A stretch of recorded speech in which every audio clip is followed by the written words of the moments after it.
Did he RSVP, Catherine Coco? Oh, okay, cool. I'll call him. I was like, he and I need to get a model in. So, all right.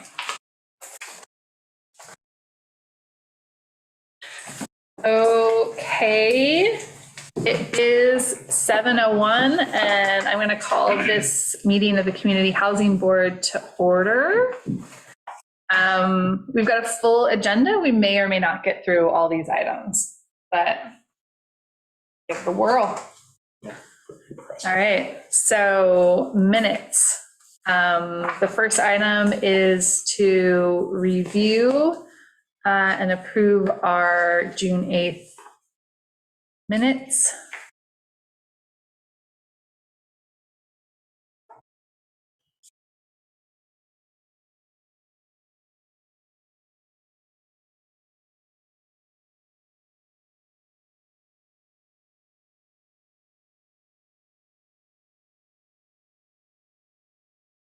I'll make a motion to approve them. All right, thank you. For a second. Seconded. All in favor? Aye. Okay, so approved. All right.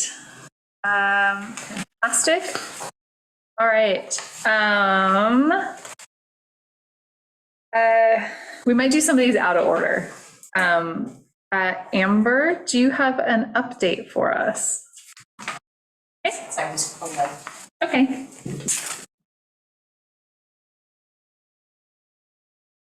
Great. I'm going to come back to the Suffolk County Consortium Fair, probably because it's the least on fire of all the stuff we had. Let's go to number 5, which is the public session recap. So we'll take 5, 6, and 7. So basically we had a second meeting at the library. We had more information coming from the CDCLI. We had the income guidelines. We had the list of documents that are needed for the application. And we presented them on July. It's like, feels like another lifetime. So I thought it went well. And there wasn't as big of a turnout, but most of the people, were asking really pointed questions. So I thought it went really well. Does anybody have anything else to add about it? I think the people that were there were people that were pretty much eligible to do it, They're serious. Yeah. And the few that weren't got it and walked out early. Yeah, they saw, oh no, I'm not going to qualify, and left. So Yeah. I agree with Peter. So let's just keep talking about the ADU grant. What we'll give an update, but the first update that I'm so excited to give is applications went live on Monday, and as of Thursday morning, we had 7 applications in. We're up to 10. I happen to know more than half of the applications that went in, and they are absolutely qualified, and they've got really solid projects. So great. I am pumped. And they're not in the near shore overlay. Yeah, we've already. They've been weaned up. I personally vetted more than half of them, or got them through Reed just to make sure that they're zoned correctly, and even just talk to some of the people about the projects that they're looking at, just to be like, are they feasible? Yeah, great. Oh, rad. So I'm really, really excited. And we had, Brian, you sent me a picture. I haven't got my postcard yet. But there's a postcard blast. There's a full page in the newspaper. We have social media up. Mm-hmm. So I'm really excited. So just as a reminder, even at the max, we have, with this current grant, we have 16 the full award that we could do.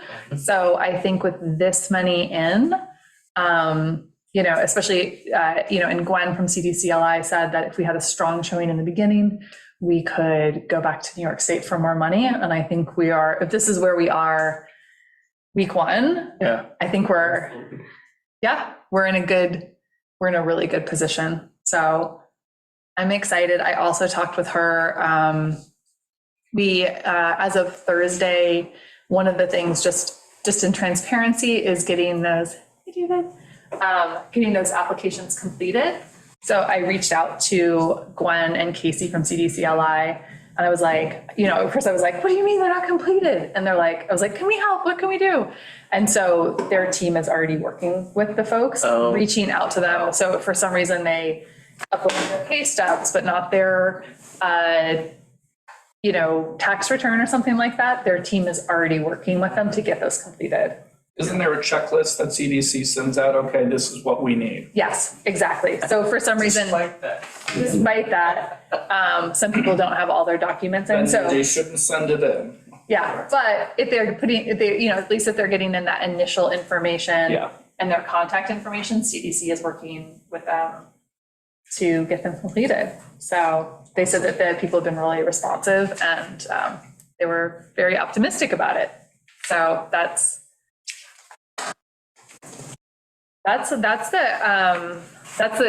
the most pressing update that I have from that. We have been having every 2-week working just like to get updates with them. So I think ours was last week, and then we have one next week. Yeah. Next week. Mostly we've been just kind of talking about the rollout. Is there anything else, Peter, that you think I missed? No, they're just giving us updates and everything, so. Yeah. Sorry. Coco, is there anybody else online that is, like usually it shows? I'm just wondering. That's all. Gallery. Yes. Oh, okay. Usually I keep 2 screens. One screen will be the gallery view, and it's not allowing me to show gallery. So I don't know if there's something to research. Okay, there we go. Okay. So yeah, I mean, I'm just really excited about it.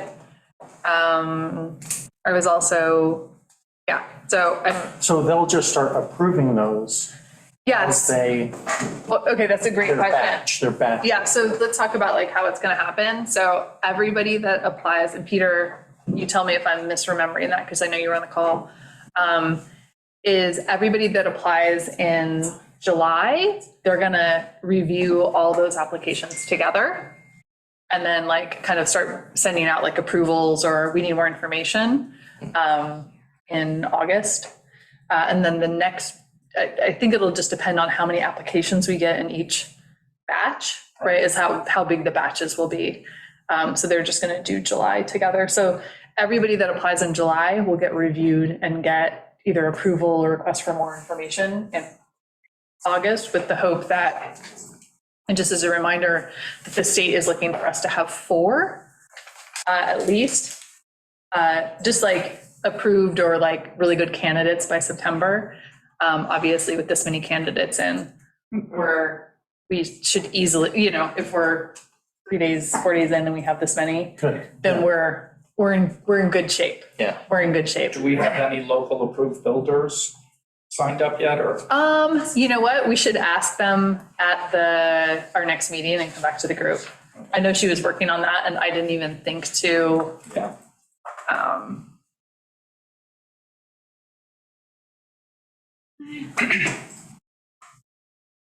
ask about their builder vetting process. I'd love to see it awarded like to local builders. Well, I know that they've asked for a lot of information from us to reach out to local builders. Our local builders unfortunately are so busy Yeah, to, do a little $100,000 job. exactly. So I know, When I talked to a couple of the builders, they said, is there a way that you can give us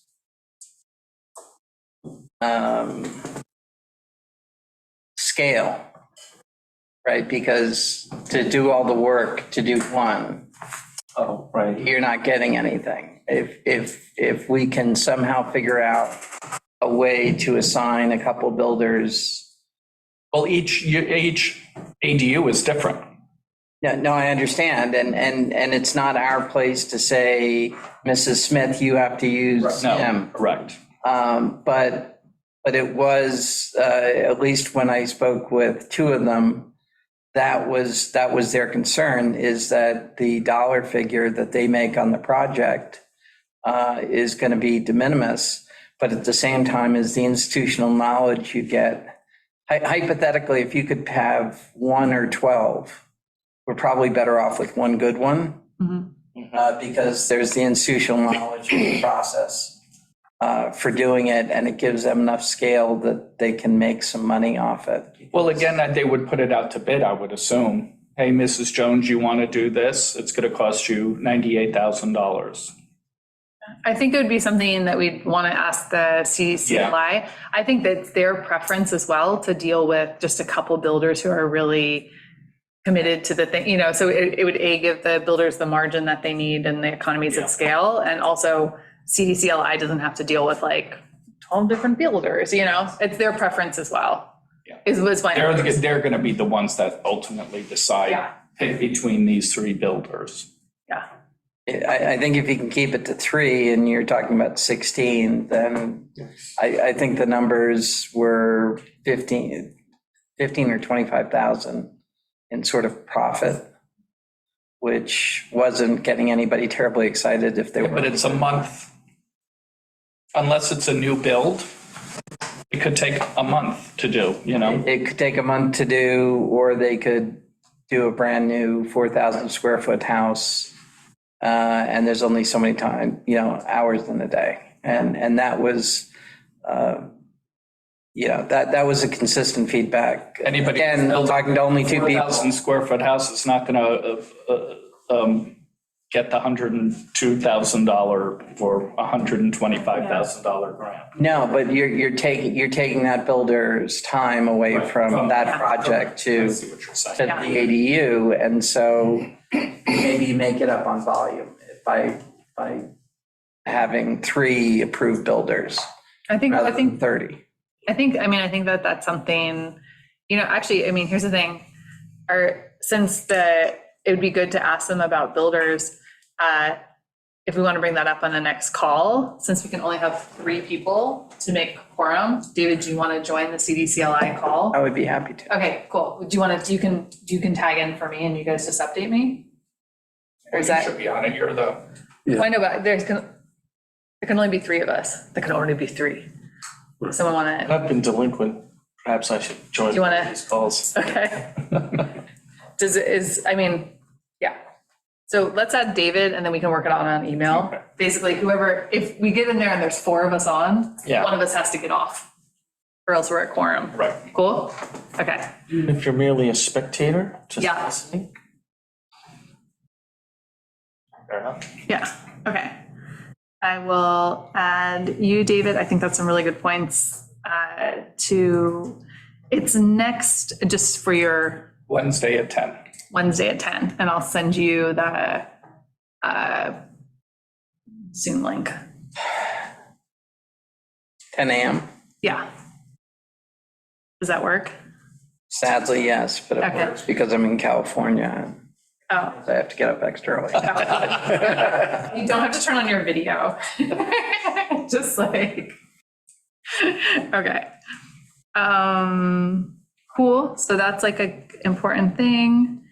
David, I put you on the agenda to go over your model. I don't know if you want to do that tonight. So I sent a draft copy to you, and I've sent it to both Chris and Ian Westlick. And I've the feedback from the builders has been more lethargic than I was hoping. Okay. Chris, both when you get them on the phone have been extremely helpful, but as far as reviewing the numbers and making sure what I sent you was close to reality, I think the issue that came up that I wasn't thinking through was the septic issue that was going to come from with that, and how do you trying to put something together where you could give an applicant an idea of what their upfront expense and expectations have to be on timing. Because it seems as if you probably are going to have to update your septic system, which is a grant for, but there's a grant process for as well. And then how do those two, what I'm unclear of, and I called CDC to try and get this answered, so I'm happy to join this call because I hadn't heard back, does the septic have to be in first? Does it have to be second? Does it have to just co-terminus? You know, that you get your certificate of occupancy when both are done at the same time?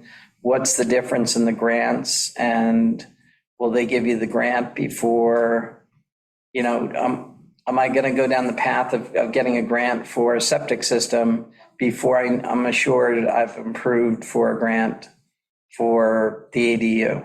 That's a great question. And I think potentially one of the things that should be interesting is because CDCLI is doing the county grants, they should be able to give us answers on both.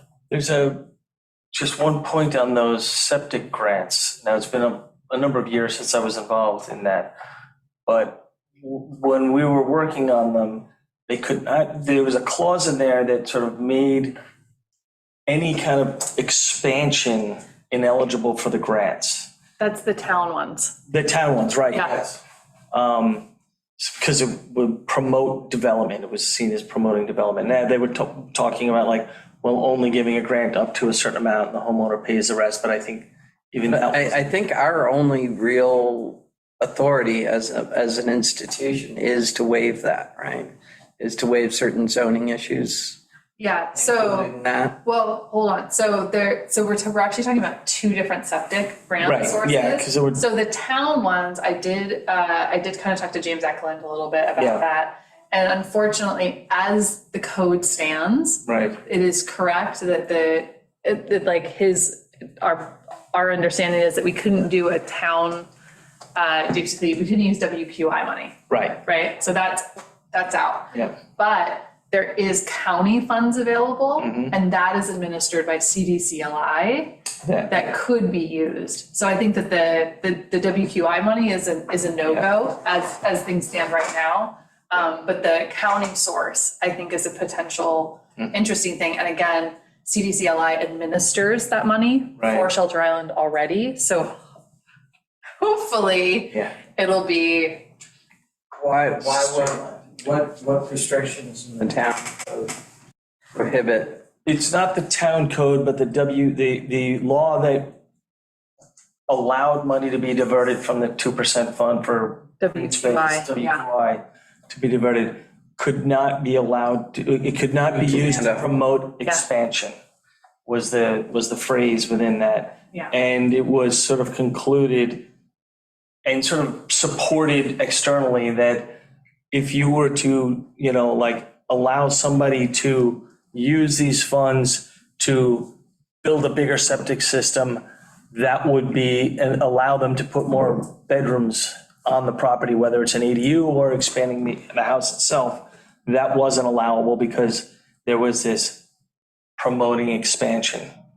Going from 4 to 5 bedrooms. Right. Right, no, I understand the concept, but I thought the only authority we had as a body was that the zoning expansion, when those rules got in the way, that was this group only. I'm glad that you're authority. asking about it, because what you're asking about is the community housing license, and it does not give us a waiver. We aren't allowed to waive the WQI requirements, unfortunately, but we can provide relief from other things. And could the town council vote to change that rule? And is there great support amongst the town council who want better housing for everyone? This is so the enabling legislation Is state. Yeah, comes down from the state. yeah. Right. Now, there are some people who believe that if a property, if a lot already exists, it's not promoting growth if you build on that lot. Right. But if you take a bigger lot and subdivide it, then that's promoting growth. So we're waiting for Fred Thiel to put together this committee that weighs in on how CPF funds and WQI funds can be used. So in talking to Jerry, he's on, but I see he's muted. He spoke to Fred Thiel earlier this week, and so Fred is hoping by the end of the summer that he has this judging group put back together so that they can weigh in on these things. So that's one of our first questions is new construction on an existing housing lot or Is that growth? additional Yeah. ADU unit to be built on, is that promoting growth or not? So we can't change it right now, but if we can get this body to weigh in, then we'll have the definitive answer. And I know that Fred is very much interested in it. He's very motivated on this subject. So, But we need them to weigh in on the enabling legislation. So I think just from the model's perspective with the conversation on how the grant works, and there are also some other issues of what kind of, I wanted to be clear about what kind of monies the homeowner had to put up that potentially are non-refundable if they're denied grants, right? So how much might have to come out of pocket in advance of just doing the prep work for it. that's a really good question. And I think that we should get into it with CDCLI about exactly what their process is. Because obviously, well, not obviously, but they don't want to approve a grant unless they know that like with this money, they can get it to the finish line. Right? So that they're gonna have to basically kind of roughly model out each project that each homeowner brings, just to make sure like, oh, are you putting in this amount of cash plus the grant? So how they'll get to that, like how they'll determine those costs, like, does that require, is an open question. But it does seem clear that after talking to a couple folks that there's gonna be, couple hundred to low thousands have to be fronted Yeah. before you're gonna know you're approved. Yeah, so let's talk with CDCLI to figure out like, if they're initially approved, does the CDCLI cover, like how does it work? Like, because my understanding in general with the grant was that they should be, and just looking at the application as it stands, they're not asking for like building plans or anything like, they're not asking for a Right, specific. you don't have to pay for the architect, but you may Yeah, have to but- get a survey and Exactly. things like that, And then permits and. yeah, and in general, how CDCLI has explained it is that they would be directly paying the costs. So how does that, How does that work is a great question of just Get like, reimbursed, but you may have to front it before you get the. well, how they explained it is that, and again, maybe my understanding is imperfect, so it would be good to get clarity, was that all costs they were going to pay if the project was, like if the application was approved, that they would pay it directly. So how does that work when they're in the exploratory stages of modeling it? Right. No. And Chris just felt strongly that there were going to be some expenses to get to the point where you have the package for Right. them. And Yeah. it wasn't Yeah. hundreds of thousands of dollars, but it Yeah. wasn't zero. So I think that should be another thing that we ask them is, I don't know what we'd call like exploratory costs. Like, how do we handle those? How are those handled? Are those reimbursed? Are those covered? Because I feel like we're probably, especially with this many applications in, this is exactly what we're going to be dealing with in August as they're rolling through these applications. Bill, you look. I've got a weird, I have a weird thought playing. Okay. Going back to the septic and some of these other Yeah. things. Now, for the people who are coming in for the ADU, it doesn't have to be affordable. It just has to be year-round. Correct. Now, if they agree to go affordable, is there a way to use Prop 3 money to maybe help with some of this? Maybe even on a loan basis. I realize I'm I'm kind of a little ahead of my own thought pattern here, but you might get what I'm trying to figure out. That's Is there a great. way, is there a way to use Prop 3 money to bridge them in some way? Well, here's the thing. Potentially, if we had it, we still haven't even gotten a full reporting, so the. Yeah, I would, but Yeah. that's I why mean, it's a yeah, very. So let's think about, tell me if I'm telling lies, Amber.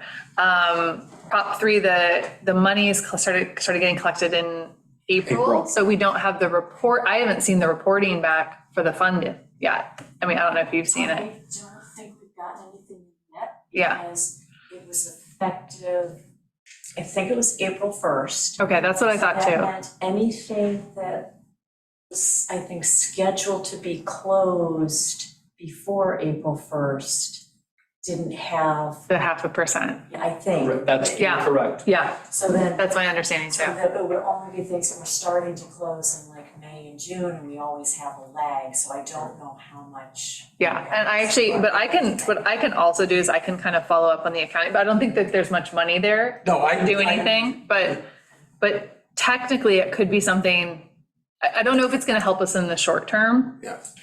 It won't be held, there won't be enough. Enough money. There won't be This enough in it. program will already be over by the Yeah. time. Fine, there's something in there to bridge anybody. Okay. I mean, unless there's like, I don't know what the market's looking like. Gangbuster year. Yeah, I don't know what it's looking like out there, Peter, but There's a huge sale gonna go through any day. Okay. It's something, I guess, to keep in the back of the mind prospectively. yeah, And I don't know, I have no idea. Could you use it as a bridge that gets repaid when the other money later on? I mean, you could, but you'd have to have it first, which. Right, no, I realize. Yeah. I'm thinking now, Yeah, I mean, you could, there's a bazillion ways like Yeah, that. you can use it in a lot of ways. We could use it a bunch of different ways that it's very, I mean, obviously it has to go to serve affordable housing, but we just don't have it yet, so. the good thing about my idea is that it would then, anyone that took advantage of this idea would be putting it into affordable housing, not just year-round housing. No, I agree. It's still not formulated. Yeah. No, we have a little bit of time. And I think the other thing, David, that you brought up that I know is something that is what's on my mind and maybe on your mind and definitely on the town board mind is some of the relief. So we can't provide, the community housing license cannot provide, can provide some zoning relief, but it cannot provide relief from like safety stuff. I'm saying this very imperfectly. But I think that this could be a very interesting tool to maybe make some of these ADUs that might need that relief from some of that affordable. So as a refresher, so this is one of the things we were looking at using because it's a code that was written by Mary Faith Westervelt and got past the previous community housing board, but it has never been rolled out. And I think that using it for these ADUs could be really interesting. Like if they get to something, instead of putting them in front of ZBA to get some kind of relief, instead go the community housing license route, because if they got zoning relief through the community housing license, it would have to be affordable in perpetuity. So I think that it's a really interesting path. And because we haven't used it, we're working on getting some clarification on like, how does it go? How does it work? Right? Like how exactly? Working on that for a while. Yeah, I have feelings, but we don't have to get into them here. But it is a priority for the town board. So that I can tell you.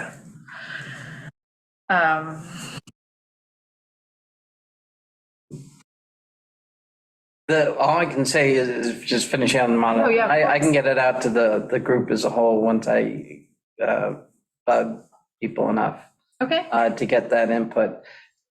Nobody's going to get rich no, by doing this. The returns are de minimis. But, you know, hopefully, and that's at market rent, Yeah. right? So if you start making this affordable, it starts going the wrong way as far as positive or negative returns on equity. So especially where mortgage costs are today. So, you know, when we were talking about this in December, and you could borrow at 3.5%, and now it's 670. Where's mortgage? 675? Yeah. And if you did a, what are they called? Interest only? No, what am I forgetting? HELOC. Home equity. That's going to be SOFR plus 400 or something. And so you're 7%. So that's the other part that's happened that's hurt us a little bit, that because our building costs are so expensive here at $300 or $350 or, you know, $400 a foot, depending on what the person wants. The difference between the cost to build and what the homeowner is going to put in, if they're going to use financing for it, you know, you need pretty decent rents to make the numbers work when interest rates have doubled in 6 months. So. No, that's, So Liz, I'm sure you've looked over, just a quick question on those applications. Are there any of them structures already there or any? yes. Okay, So so there's- they're not there's- building from scratch? Yeah, so there's a couple people that want to build from scratch. I think that there's a lot of understanding, at least with the people, and obviously we're not in executive session, like, so I can't talk about details. Right. But there is an understanding, people understand that they're gonna have to, for stick builds, most people understand they're gonna have to come in with cash. And there are quite a few people that are looking at just renovating, like basement remodels or repurposing something. So I think there is some understanding, maybe not all of them, but understanding that, like, they're not building something Right. with only this money from nothing. Gotcha. So a lot of people are like, yeah. So we'll see. We just need 16 of them to work. Optimistic. Oh my gosh. South Ferry. Should I just do the whole? All right. Oh my gosh. I got a good one, guys. Ready? You ready? Okay. So it's been a roller coaster. I've been like buckled up. So just as like a recap, we are looking at doing 8 rental units on the back of 12 South Ferry. We're looking at putting out an RFP for someone to build and manage these rental units. We have been working with Suffolk Health to figure out, because there's like a little bit of wetlands on that 4 acres, and just everybody knows we're way set back. We're like beyond the 100, like we're not close to it. Just, but there's like a bunch of considerations. It's the old highway barn site. We've done environmentals to make sure that there's no pollution. We had to make sure that there's enough water. We're doing wells, all this kind of cool stuff. So we put out some initial kind of schematics of just like, hey, we want to look at doing 8 units, right? And just to kind of figure out how the sanitary flow, how the water sewage situation is going to go.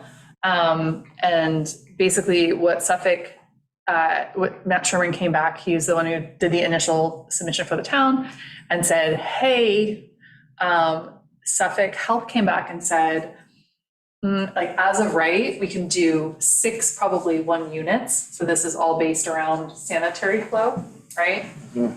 So he says, what I think we should do is I think we should put the application forward to just keep doing the 6 1 units and apply for a variance to go up to the 8.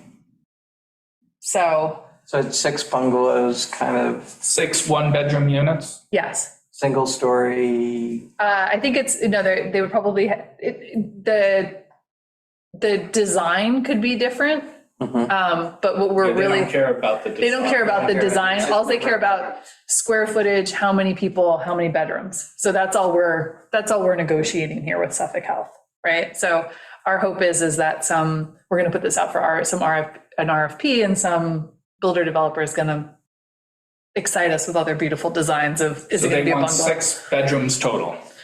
Yes. On a 4-acre lot. Yeah. Yeah. I wouldn't do 6 one-bedroom units.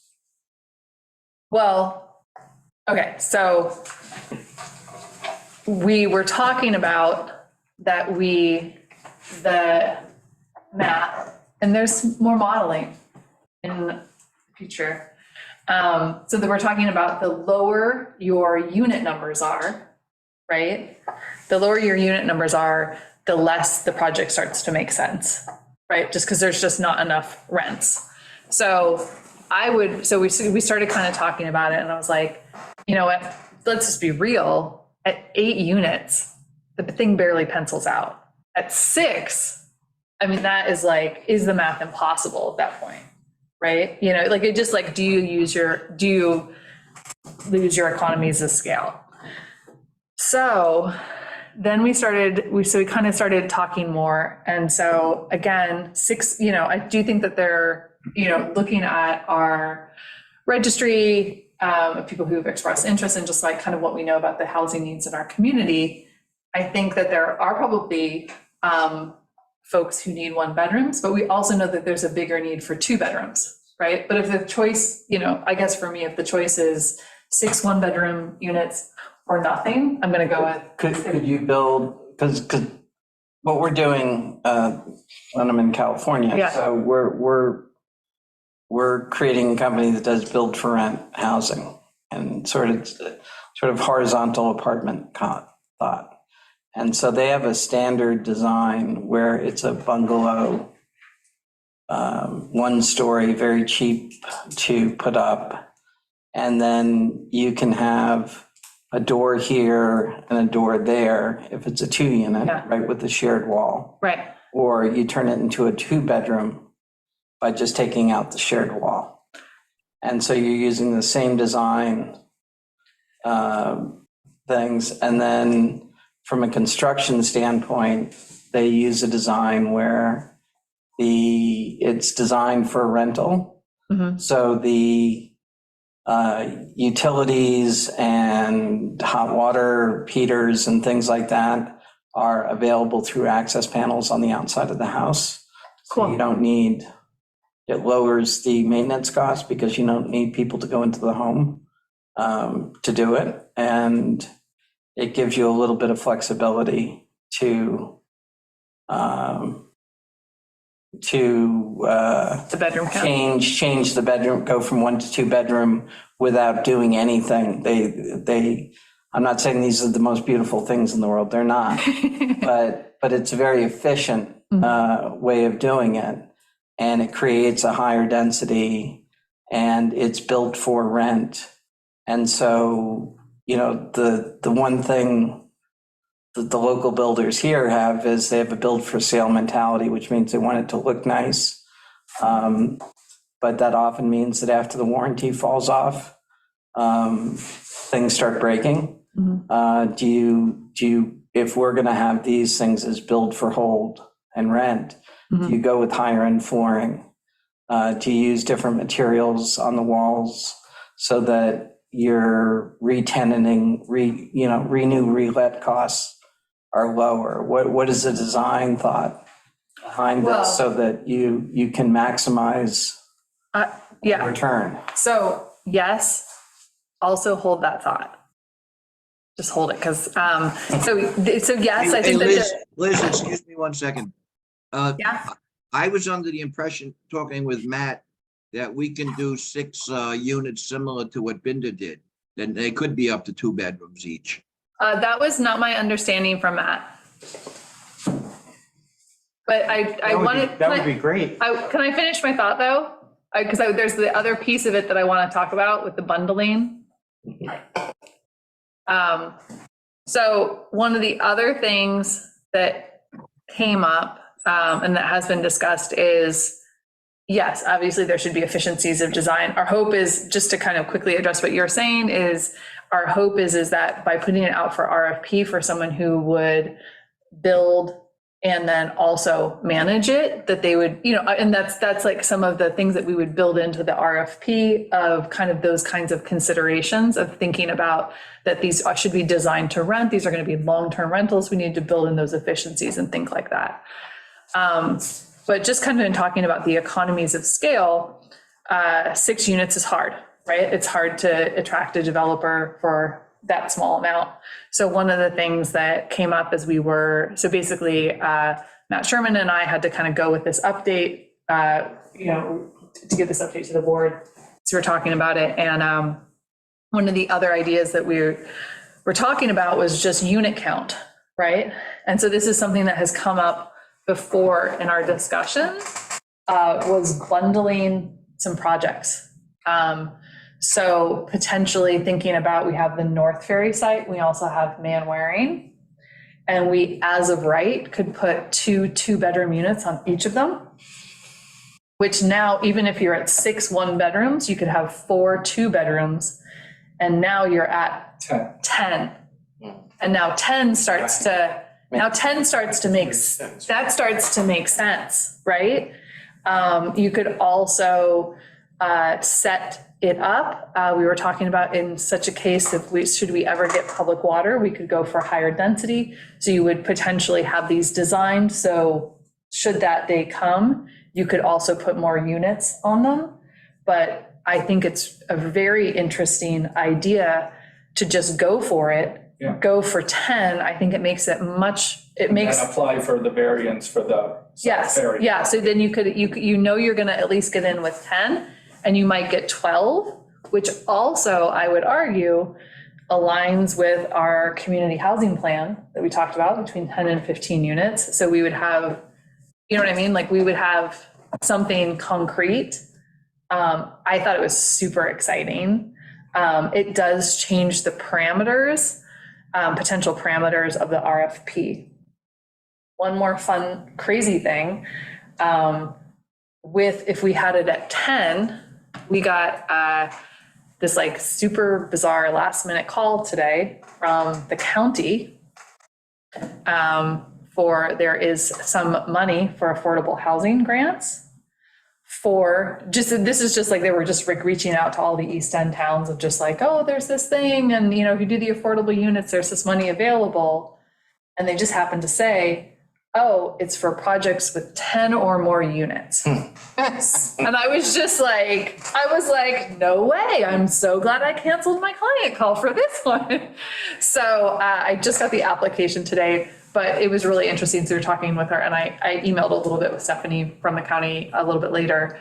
But what I didn't realize, and just because I don't know, we're all new to actually doing this, is that 10 is really a threshold. So I think it was really, I was like, okay, cool. Very, very interesting. So I'm going to talk to her. The 10 can be at different locations for this money. Yes. Okay, that's. We can that was the first question, where I was like, can I bundle it? Can it technically be could it be on different sites, but one thing? And she's like, yeah, I can. I was like, great. So if you say 750 feet for a 1-bedroom, which is a size. a nice size one. A nice Yeah. size 1-bedroom. Yeah. That's $1.8 million at $400 a square foot to build, which is, right? And assuming $1,300 a month for a 1-bedroom. Yeah, but we're not going to be paying for it. It will be a builder doing. I understand a builder is going to do it. Yeah, this is the modeling that I'm talking about. This is the modeling. So the builder's going to get $1,300 a month from 6 people. And that's $97,000 a year in rent. And there's going to be taxes, insurance, snow removal, maintenance. And so they're going to net down to something like a 4% return on their $1.8 million. And they can't use debt because the spread is negative. Well, And so how do we get your money that you just found, that's what I'm saying. right, to make that 4% return 9%? That's what I'm working on. Debt. Yeah. and That's- that changes the world. That's the modeling that I want for our Did they give a world. number of the? 600 square feet is what Matt Yeah, mentioned in his email. he said that, and then I also, I'm gonna have to go through it. I literally had the call today, but there's one source of money that's $35,000 per unit, and then there's another source of money, and I have to like get all the grants right. That's like 120, 150 a unit, 150. Is that, am I telling them? I don't know. Shoot, anyway, I would have to go, but there was like one that was like smaller, and then there was one that was, but you know, if we could bring in you can stack them, right? Right. So even if you could bring in like a 35 plus a 150 or a 125, and you get to 150, they're coming in with per unit. And you know what I mean? Like you have to put together a bunch of different sources to make it work. But I was like, if the county's calling us to be like, we want to give you money, I was like, I want to take it. Take it. I want to take your money. Thank you. I have, No, I agree. I don't know why is the builder isn't going to bid on it and operate 10 units to make 4%, right? It just doesn't make sense. Now, at some point, right, affordable housing has to be, somebody has to lose, right? Yeah. And it's really not a loss. It's the town chipping in or the community chipping in, right? And you're getting the benefit of these people not moving away. Yeah. And so it's not a cost, it's a benefit. But some people don't see it that way. You have to make it so that person, and then you get HUD financing, which is cheaper and, right? But again, you need that 10 unit scale, I think. yeah, I think, and to that's, make HUD work. yeah. And I think that's the other, I mean, that's what I really started to see was if you could get to 10, maybe 12, then things just start, then it's, And I can put in 75% debt and I'm making a Yeah. positive spread. And so instead Yeah. of putting in 2 million, yeah, I'm putting in 300,000 and the math, I'm making a little money and I'm doing good for the town. yeah. Exactly. But somebody has to fill that spread, right? That Yeah, somebody has to. there has to be a grant or a thing or a Well, and so here's the thing, what I think we'd probably do. town of Shelter Island just ponies up the money and we have to pay a little extra in taxes. You're crazy. That's- crazy talk. I like We're it. gonna get that done. No, But In an election year? the library. We have the cheapest taxes. People laugh when they hear what our taxes are. They're so low. And yet, we can have, all our homes are $1 million. And in Greenwich, Connecticut, you'd be spending $90,000 in taxes. And here you're spending, $12,000. So we're reaping what we sow. Well- Wait till next year. I mean, I love this. Few deals that you need to go through first. No. But I think in the meantime, as part of it, so the next thing that we're gonna kind of talk about is the RFP for that and kind of putting that together. And part of that RFP would probably be putting together a preliminary financial model based on what we have. So maybe that's something that we can start working on. We can kind of think about the parameters. I can get the square footage from Matt, basically based on what the sanitary, because the square footage is fixed.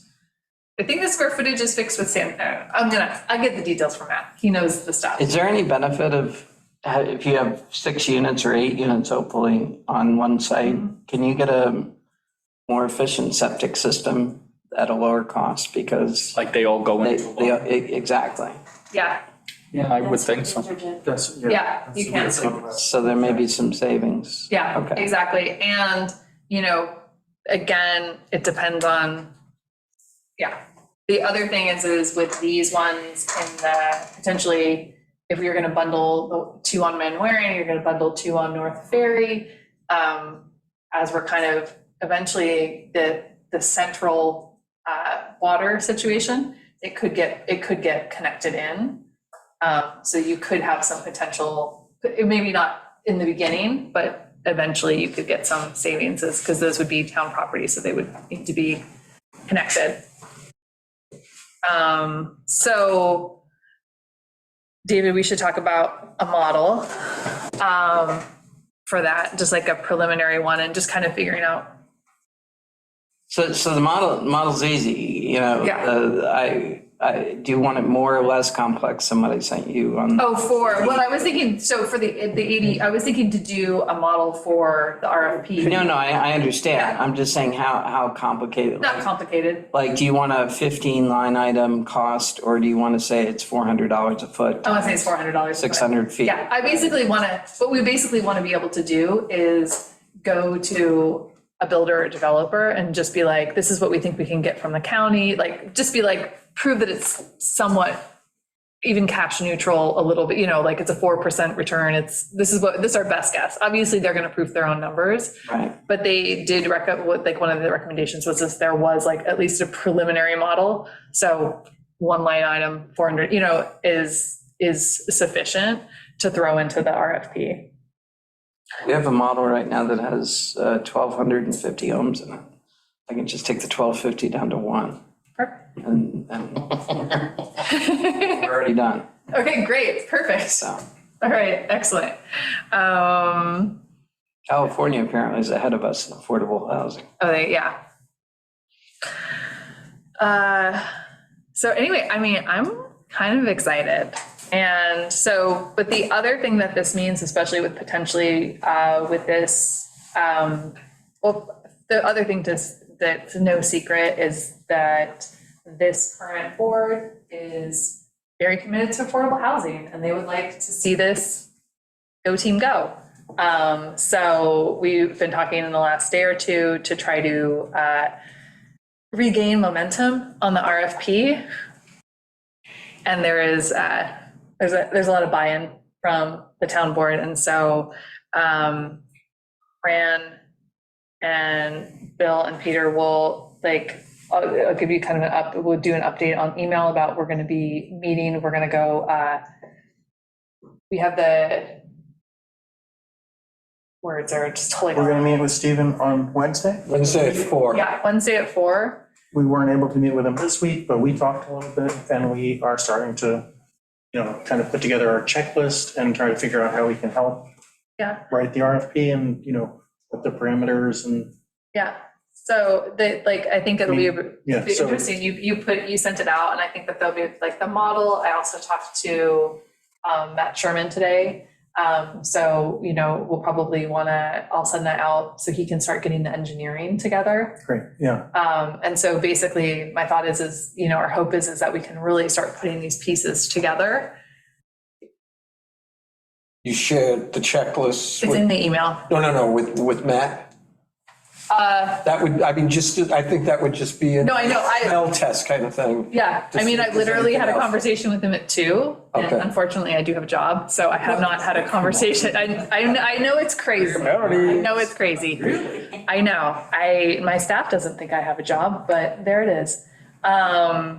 But yeah, so obviously that's the other piece. Yeah, that would be nice for him to look at it and say, hey, that would, this is. Yeah, well, I mean, really, I had a preliminary conversation with him today, so he understands what he needs to put in for the engineering. Right. So he's already starting to put that together. So my thought is it's going to be kind of a patchwork of, there's probably going to be some community standards. There should be some things about what we think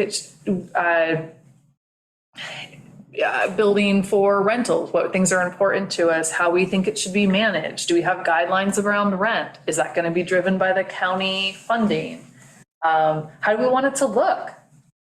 There's also going to be some engineering, especially if we eventually are going to get public water, it has to be placed, on a certain part of the project so that on a certain part of the plot. So there'll be a bunch of. Cool. So yeah, we're starting that process and we'll continue next week. Rad. Yeah, where it's gonna be placed all has to do with well and septic. Yeah. As compared to all, remember, there are a lot of neighbors all around it. Yeah. On 3 different sides, so. Yeah, so that'll be part of the engineering piece that Matt will come in with. You know, I think they propose to put the well on the south side of the property, back in the corner there. I think there was talk about, I don't even remember if this is like an email or in person, about like how they were, I don't even remember when it was, they're starting to clear it so that they can get the well in. Oh, good. So that's like in process, and the town has approved getting that in, getting the well We done. could have a good garage sale back there. Yeah. Oh. There's a lot of stuff. Jim Colligan has a lot of feelings about the amount of stuff on there. Just ask him for a good time. Ask him how he feels about that lot. It gets him. Most of it's junk anyway. It's an impound lot, so it's Yeah. PD. Yeah. They're just gonna have to move to Got recycle. that yard sale early. It's a impound. You can't, it's, that property The goes, stuff they took from me back in high school, I can that's already been auctioned. get it back. Here. For it. What kind of stuff did they take from? David, we have questions. Ceramic. Yeah.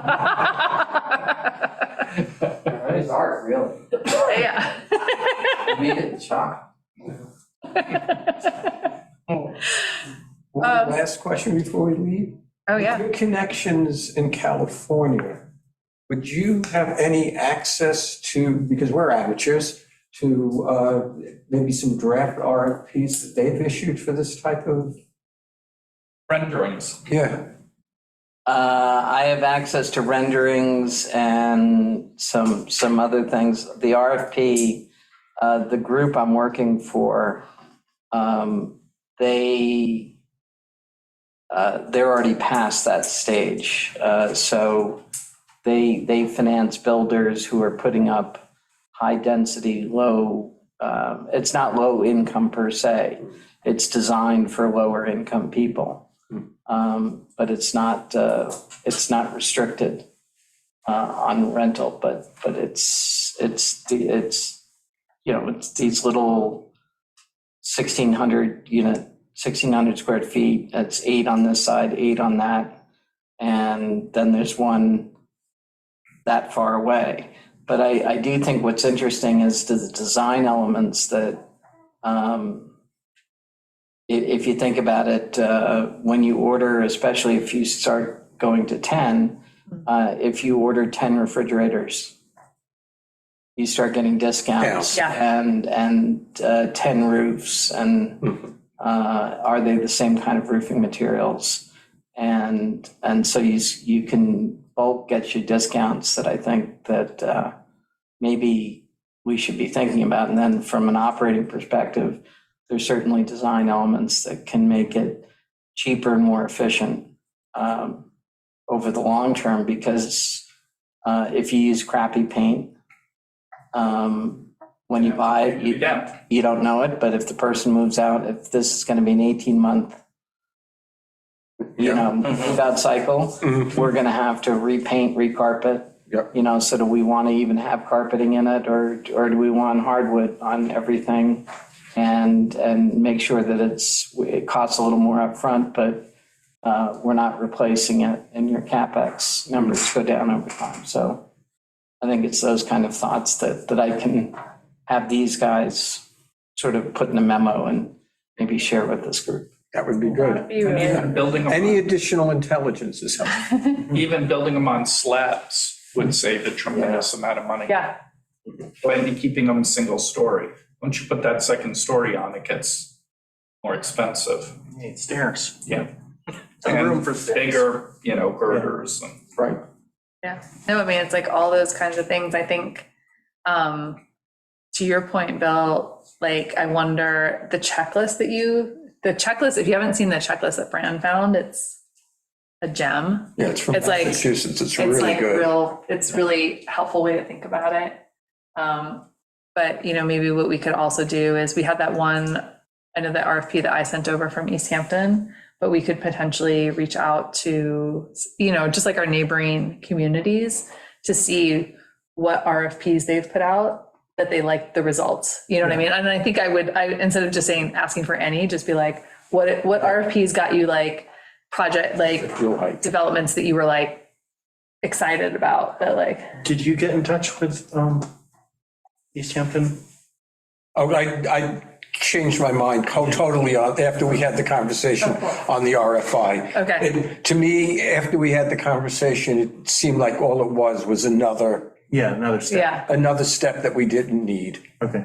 Yeah. But Maybe I'll reach out Got to to- her by email. she's to ask super for responsive. that, just for that. Yeah, she's and also Curtis Highsmith over at Southampton. Yeah. I feel like he's better on the phone, like easier to get anyway, but whatever. But if we want to get a couple Yep.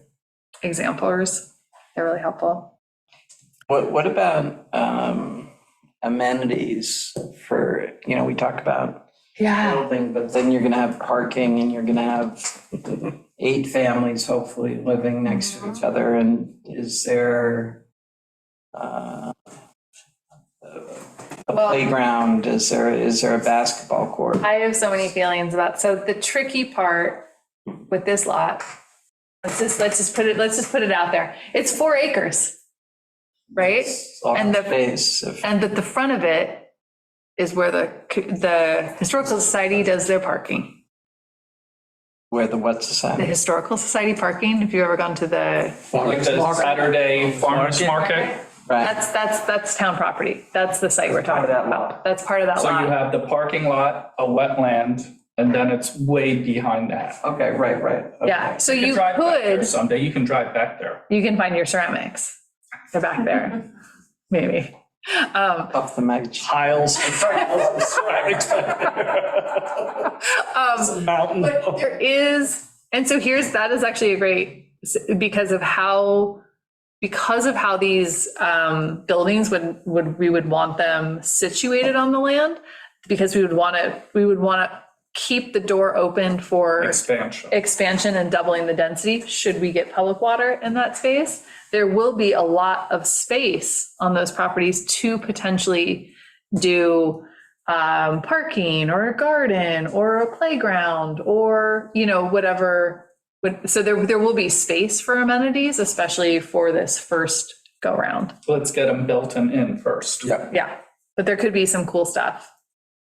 Yeah, I just don't think it costs a ton to put in, a playground or something just to make it. We're trying to create community and we want these. I think that's something we can ask for in the RFP Yeah. and What are your great- ideas for? Yeah, What are your exactly. ideas for amenities? Great, Like, they get a check mark if they put something in. And I think, shared public space is a good idea. The what? All the- If they're 1 bedrooms, there are not gonna be a lot of kids. That was my Yeah. thought too. Yeah. But for the North Ferry and Manwaring, And there's still plenty of room there. there's still I know plenty. Michael Shatkin drew up a beautiful plan for the men wearing room. I know. I'll live there. It was so nice. Yeah. It was beautiful. Yeah, there's some beautiful, I think there's a lot of room for cool stuff. Definitely. Exciting. We're gonna make it happen. I know. I'm feeling. So going back through, there was, I'm going to go back to item 4. I don't want to spend a lot of time on it. I just wanted to, there's the Suffolk County Consortium Fair. I found this in our email, and basically it makes me sad inside, and I think you should read it. It's basically a report on what we're doing for housing. And so I just wanted you to read it. And it's just no current plans. Do you have anything? No, we don't. How many multi-family? So I guess I just want to put that out there as a personal challenge of, I really hope that we can file something different next year. But I think just reading this and just the zeros and the nothing was really sobering for me. Literally nothing. So it made me sad to read it with all the other things that were happening in the county. I was like, we can do better. But you also have to look at the size of the town. No, I know. Multifamily housing units aren't Well, To begin with, you know? We have two, and I know which ones they are too. well, I mean, I think, I'm not saying that we have to do all this stuff. I'm just saying we could do better than this. We could, this is a low bar, and I think we could clear it. Yeah, right across the street on it. Okay, right. That's 1, 2, 3 units. Then there's one right behind the mini golf. Where, Yes, the weird walkway between. yes, Is that a double unit? yeah. That's this one on Thomas. The one on Thomas and St. Mary's. Yeah, that's, No, Thomas right here. But that's not no, that's true, that is one, yeah, And that's because there's rental, 3 it's part of units, yeah. And then there's a place across from Maria's. yeah. So Oh, yeah. we have to revise this number here from 2 to 3. Jasper Road. Are there 2 units upstairs? 50%? Because downstairs is retail. It's business. Anyway, things to think about, even improving it 50%, Yeah, that would anything be is good. better. So there's a couple other items. Item 11, those cats are not here. I'm gonna invite them for next time. As we kind of talked about, we were talking about the ADUs, and we've been having continuing conversations about ADUs and the nearshore overlay and the impact on water. And I have reached out to WQI and WAC and had some really great conversations. I attended their meeting and kind of talked to them about it and had a couple of conversations with Peter. They're very interested in working with us to kind of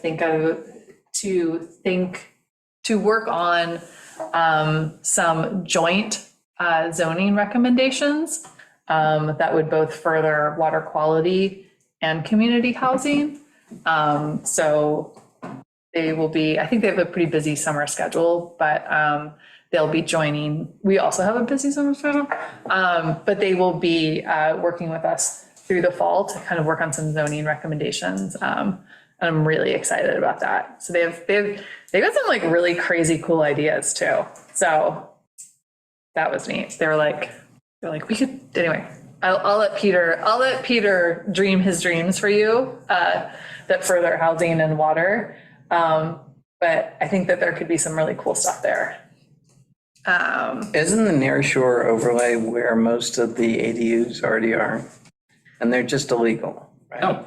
They're not. And the reason why they're in the nearshore overlays, because you have to look, that's the majority of the wealthier people, Right. waterfront home type things that built them for the purpose of in-laws, a housekeeper, a nurse at some time. And the properties, are they what? Did they conform, as they said?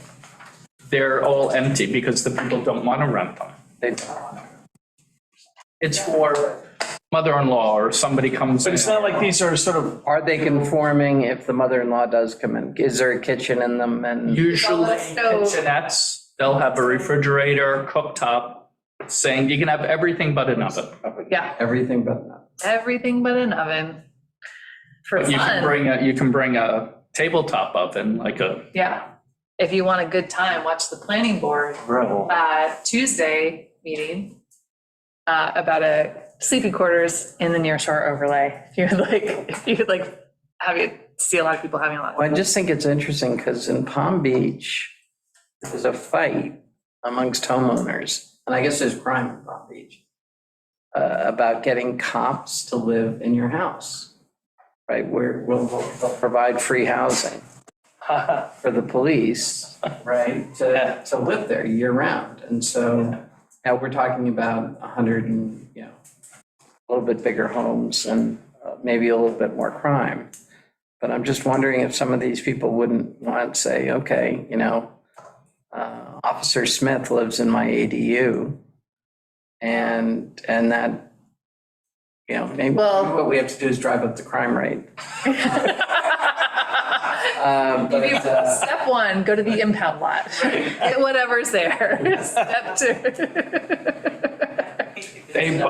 Florida has, their zoning is so different from ours here. No, I understand, but I'm saying 10 that feet from the water if you want. my friend's family had a house in Palm Beach, and they were so proud that they got a cop to live there because his patrol car was parked in their driveway and they never had to worry about it, right? They were there 8 weeks a year tops and he was there watching the place and had a patrol car there. And the fact is he was a wild guy and I wouldn't have trusted them. But they didn't know that part.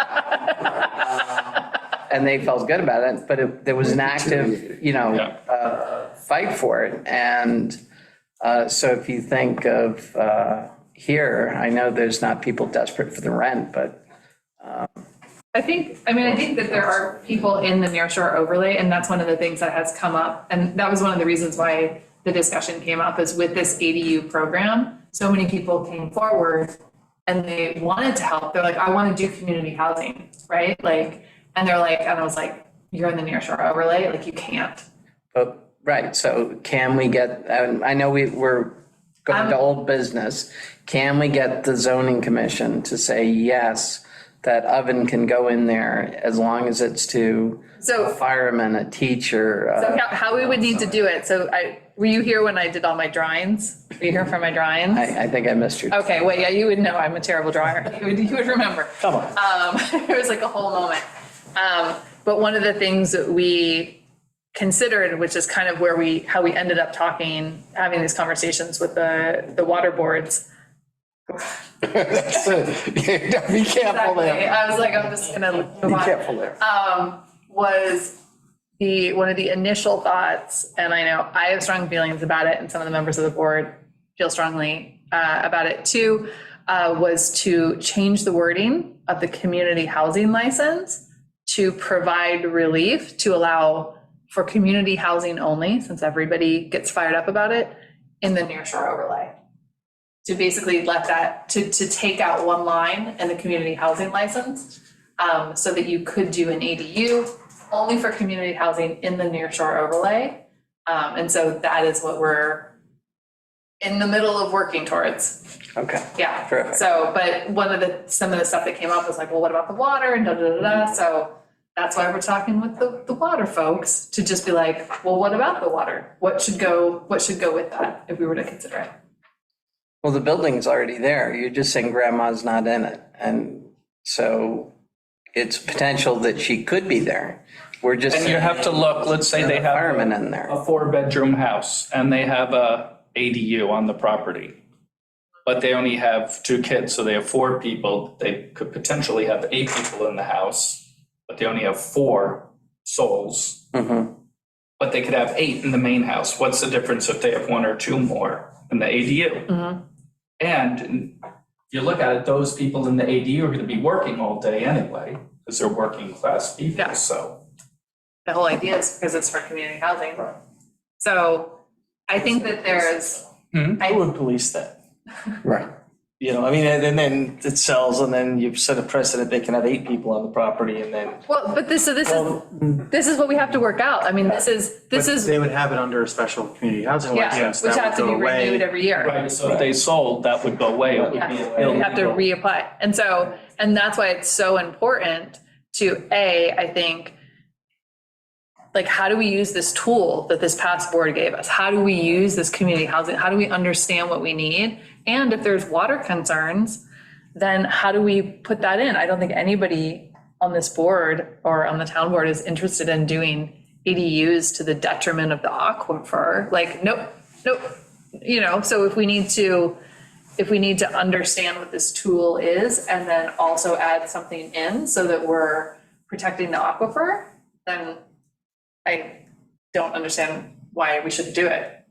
So, I feel like we should get some guidance from the folks that really understand what's going on with the water and see what their suggestions are and see how there's a path forward. Because like you said, it doesn't make any sense to me. So.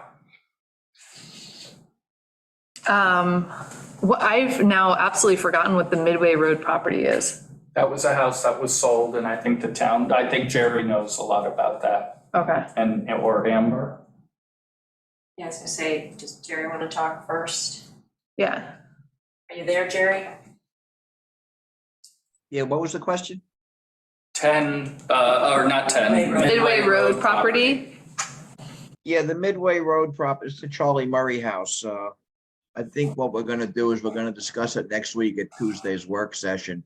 And Okay. decide, we're gonna invite the public to go over there and do a brainstorming of, what we can do with the property, how we could best, utilize it and see if we want to go forward with it. Okay, Cool. cool. We'll put that to the, I don't know if you guys have ever been in it. So the main house, I would say 2 bedrooms, but that shop in the back could be 2 massive 1-bedrooms. Well, That is a I mean, huge. The initial intent, Peter, was to move the Fit Center over there in the back. Oh, that's right, yeah.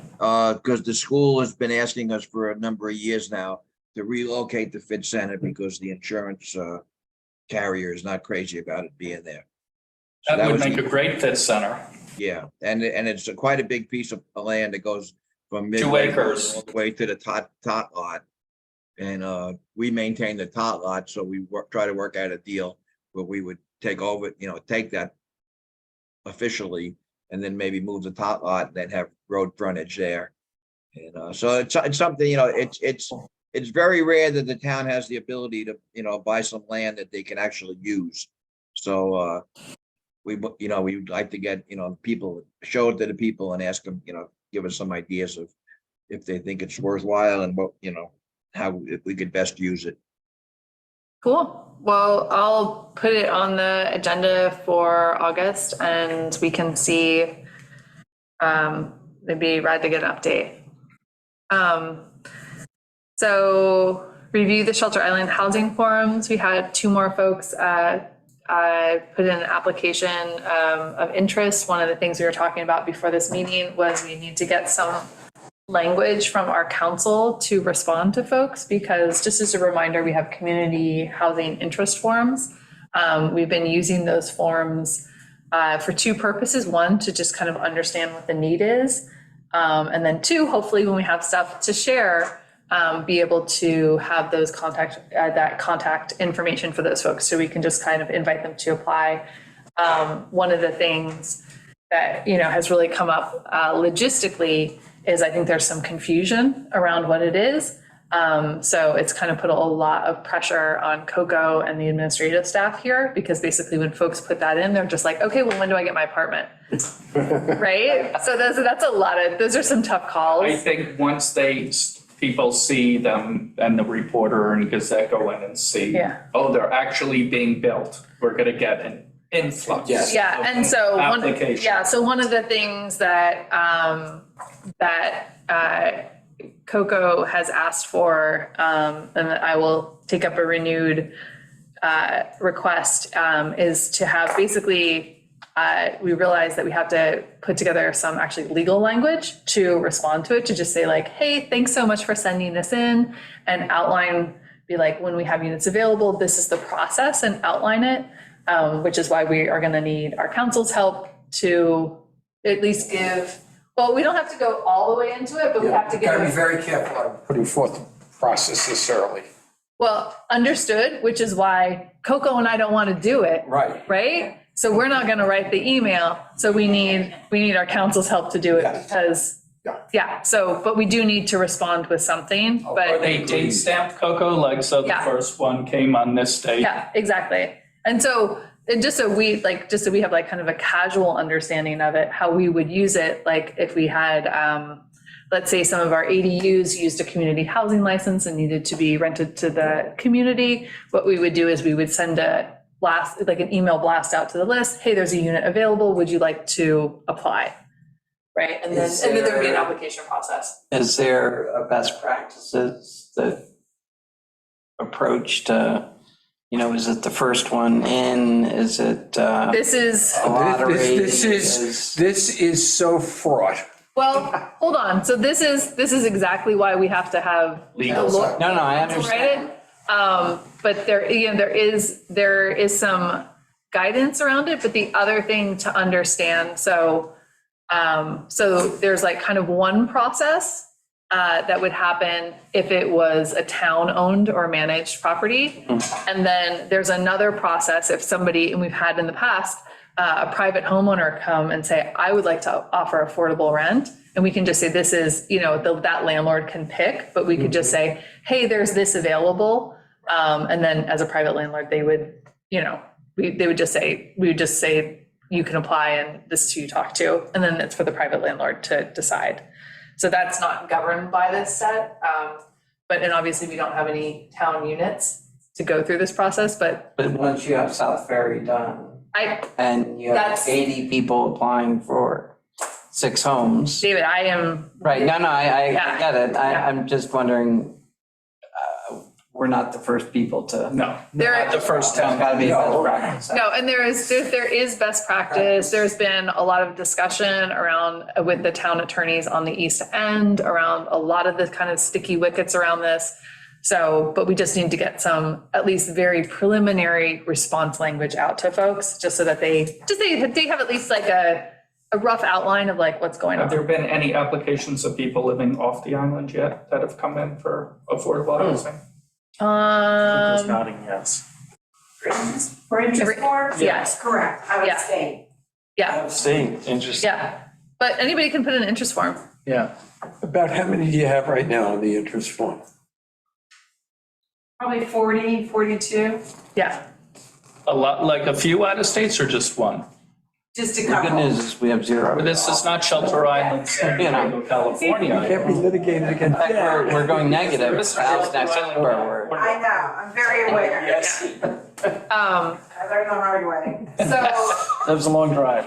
so that is one thing that, that just to kind of like update, that I feel like is an important update. And I hope that we will have I'll have something to share with you the next time we meet. Sounds good. I did actually want to talk a little bit about the next meeting, which is that the next meeting is on August 10th. And I'm gonna be in France. Nice. And I would really love. right? Fine, we'll do it in France. Okay, guys. I just got my passport. Okay, how do you feel about Normandy? That's what we're gonna do. But I wanted to see, so that it's gonna be super late, so I wanted to see like, does somebody else wanna fill in? Do you guys wanna do it at a different date? If nobody wants to sit in the seat, When like, will you be back? And so. We can always move the date around. I mean, I don't wanna be whatever, David told me, he's like, like, you're gonna be on a Zoom call at 1 a.m.? And I was like, I really feel like, The 17th or 24th? Yeah, Could we we can just do- move the next week. could we do the 3rd? Or, 6 p.m. is WQI that day. Doesn't have to be a Thursday, does it? no, would you guys be able to do potentially the first week of August? You hate me? Can we still be friends? I could bring Brownies? brownies. I could bring brownies. If I get my cooking equipment back from the. Yes. I could do the second or the first. Could we do the 2nd? That's we have the The morning ADU meeting. workshop, yeah. So that's fine. Okay. I mean, yeah, all Is there anything on the town calendar? CHP all day. No. 7 o'clock, 7 o'clock? 7 o'clock? Oh my gosh. Thank you for being flexible. Which was this Have plug-in. to do it August 2nd. Okay, that's 7 fine. o'clock. in California. Okay. I really appreciate it. Where are you going? Just, I'm gonna go to Paris and then Normandy. and so we're totally ruling out just going with you and doing. I mean, you can come. You can come. I'm gonna do but I mean, you're welcome to. So we should probably talk to David. But My wife is anxious to join the community housing board for a meeting. I mean, I don't know. We can, we can discuss by email. It's around the same time. I mean, In Champaign regions and yeah, it's all sure there's there. affordable housing. It's affordable. Yeah. How long you going? Like 2.5 weeks, Oh, 3 weeks. What a great trip. Yeah. As long as it takes. As long as it takes, as long as it takes. Old business? Nope. New We business? discussed a lot of it. yeah, we discussed most of the old business. New business? Nope. Does anybody feel I make a motiony? You look motiony. Does anybody feel secondy? Meeting adjourned. Anyone have questions? Oh, shoot. I'm sorry. Oh, Thank you. Julie and Julia, or just Julia? Julia? Pam, Pam? Do you have a question? Sorry about that. You're muted, Pam. There you go. Pam, you I want- just have a quick question. Yeah. The address on Manwaring, what's the address on Manwaring? Is that the 16 Manwaring that was gonna have the Is wastewater treatment plant? and now it's Yes, going back? correct. Yes, correct. The yes. same one, okay, Yeah. just wanted clarification, thanks. Yeah. And Liz, I might see you in France, I'll be there the same time, Paris to Oh. Normandy. Okay, excellent. I think it'll be great. Maybe the rest of the board too. So cool. Great time. Thank you, you too. And Julia? Julia, did you have any questions for us? Yeah, but I'm not sure you have an answer for it. And that Um, was, is it 6 one-bedroom units? We don't know We yet. don't know. You don't know yet. Okay. I wasn't sure where you had landed on that one. Are we, wait, we're talking about South Ferry? Yeah. Yeah, well, actually, I can say that right now, what the Suffolk Health has said is that we could get 6 one. I don't know if that's what we're going to end up with, but It that, can only be 6 bedrooms. right. it can only be If it'll 6 bedrooms. Yeah, 2 bedrooms, and, we don't know the dynamics of it. yeah. Okay. So it could be Alright. six cottages, or it could be 4 cottages. It'd be one 6-bedroom home. 2-bedroom, Right. Okay. but And you don't need 6 bedrooms, Yes, 6 bedrooms in total. or, okay. but you don't hit the 10 then. No, yeah. Well, you may with the other. Bundling the other 2 Yeah, spots. you got No, with 6 you do, but if. Yeah, you can't go lower. If you go You can't go lower, lower if you go than lower than six, 6 there, you don't hit the, yeah. Right. Anybody else? Actually, I have one more question. Yeah. I know that the house next door to Town Hall is coming down soon. Is Mhm. there any talk about maybe developing some units there? That's a great, That's an Amber question. yeah. We need to do a facilities master plan for the whole complex here to figure out what to do. Yeah, And if you come into Town Hall and see where Coco's new desk is, you can see that Wyatt. we're shoehorning people in all over the place, so we really need to Yeah. I did look. find a grant, a federal grant that I brought to the grants committee 2 weeks ago. I don't know if we'll have the facilities plan in time, but yeah, dealing with that property, I think will have something to do with community housing, but it has to be part of the facilities overhaul, which the town is just not there yet, unfortunately. I would love to see housing for, Yeah. I think it's 2-story. Thank you. Yep. Okay, Now a motion. now a motion. I make one. Second. All right, and let's dismiss it again. All right, thanks for the